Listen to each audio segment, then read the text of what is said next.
Hey girl, let's talk crime. So this is 28-year-old Gerson Fuentes, an undocumented immigrant originally from Guatemala, but has been living in Columbus, Ohio. On June 22nd, 2022, a 10-year-old had just learned that she was pregnant, and it was because of this man. 2 days later, Roe v. Wade was overturned, and Ohio had banned any abortion that was over 6 weeks. This 10-year-old was 6 weeks and 4 days. So after her test had came back positive, she was taken to a children's hospital for a forensic exam. However, she did not disclose who assaulted her. When she found out she was pregnant, she was about 6 weeks and 4 days, which means that the assault likely happened around the 12th of May, which she was 9 years old at the time.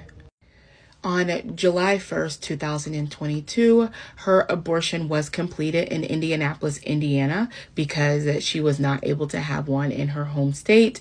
They did get some sort of DNA from that so that they could begin to investigate this crime.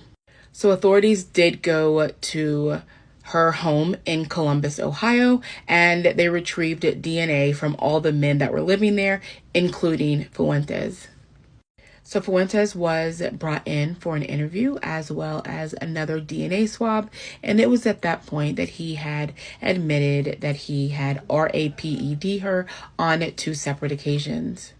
He was then arrested and he pled not guilty to 2 charges of felony RAPE.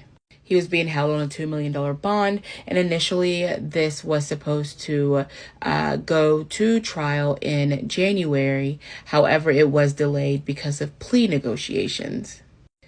Today, he has changed his plea to guilty, and he has been sentenced to life in prison with the possibility of parole after 25 years. After he serves his sentence, he could be deported, and he will also have to register as a Tier 3 sex offender for the remainder of his life. Now, before y'all get crazy talking about the judge, because that's what we tend to do, in this case, it was very interesting because the judge stated that only because the family had begged her to agree to this plea deal is why she did. She said that this court is very serious about crimes against children, and if it was up to her, she would have sentenced him to life in prison without the possibility of parole. Gerson Fuentes has been identified as this victim's mother's live-in boyfriend.